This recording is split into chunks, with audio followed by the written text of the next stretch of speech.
যেটা হয় নমিনেশন পেলে শিল্পীদের একটু অংশ ক্লিপিংস দেখানো হয় বড় স্ক্রিনে। তো বড় স্ক্রিনেও ওই সংলাপের অংশটুকুই দেখানো হচ্ছিল যে তুই বিয়া কয়টা করছস। এবং অ্যাওয়ার্ডটা রিসিভ করার পর অডিয়েন্স থেকে কয়েকজন চিৎকার করছিল যে আপু একবার একটু সংলাপটা শুনতে চাই। তো আমি বললাম যে আমার সংলাপটা না হয় আমি দেবো, কিন্তু মোশাররফ ভাইয়েরটা কে দেবে। মতিন ভাই আমার পাশে ছিলেন, আমাদের অত্যন্ত গুণী এবং জনপ্রিয় চলচ্চিত্র নির্মাতা মতিন রহমান। মতিন ভাই বলছেন যে আমি দেব। আমি আজকে এই পুরস্কারটা পেয়েছি বোহেমিয়ান ঘোড়ার জন্য, বেস্ট ব্রেক থ্রু পারফরমেন্স। আমার পরিচালক ছিলেন অমিতাভ রেজা চৌধুরী। এটি হইচয়ের একটি সিরিজ, ওটিটি সিরিজ। ধন্যবাদ। আমার খুবই ভালো লাগছে। আমার পরিচালক অমিতাভ রেজা চৌধুরীর প্রতি কৃতজ্ঞতা, আমার সহশিল্পী মোশাররফ করিম এবং বোহেমিয়ান ঘোড়ার পুরো টিম, সকলের প্রতি ধন্যবাদ। অ্যাচিভার্স অ্যাওয়ার্ড এই আয়োজন যারা করেছেন, স্বপন ভাই, খুবই সুন্দর আয়োজন, এবং এই পুরো আয়োজনের সাথে যারা সংশ্লিষ্ট সকলের প্রতি ধন্যবাদ এবং কৃতজ্ঞতা যে অভিনয় শিল্পী হিসেবে তারা আমাকে সম্মানিত করেছে। মজার বিষয় হচ্ছে মাত্রই তো একটু আগেই তো বেরিয়ে এলাম।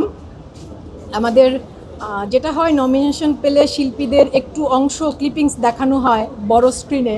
তো বড় স্ক্রিনেও ওই সংলাপের অংশটুকুই দেখানো হচ্ছিল যে তুই বিয়া কয়টা করছস।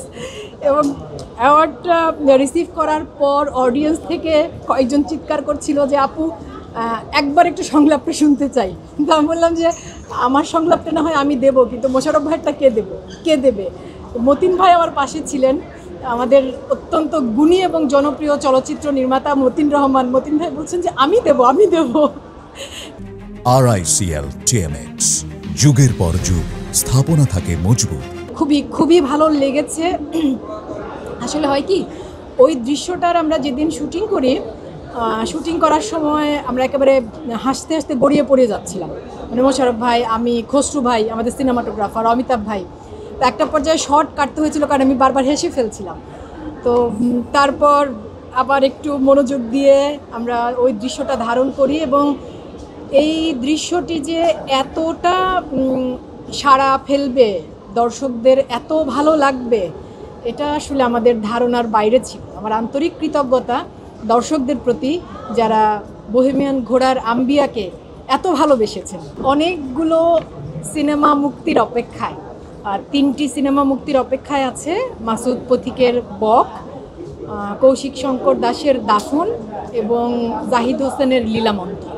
এই 3টি পূর্ণদৈর্ঘ্য সিনেমা, আর এর মধ্যে 2টো স্বল্পদৈর্ঘ্য চলচ্চিত্রে কাজ করেছি। একটি সোহেল রানা বয়াতির নিদ্রা সুর, এই কাজটিও খুব কাছাকাছি সময়ে বিভিন্ন আন্তর্জাতিক উৎসবে অংশগ্রহণ করবে। আর সামনে একটি টেলিছবিতে কাজ করতে যাচ্ছি, অনেক দিন পর টেলিভিশনের জন্য কাজ করতে যাচ্ছি, এবং সেই টেলিছবিতে আমার টেলিফিল্ম আর কি যেটা বলি আমরা, আমার সহশিল্পী হিসেবে আছেন বাবু ভাই, ফজলুর রহমান বাবু, আমাদের দেশের আরেকজন দিকপাল আমি বলবো অভিনয়ের। তো এই তো আপাতত কাজের খবর এটুকুই।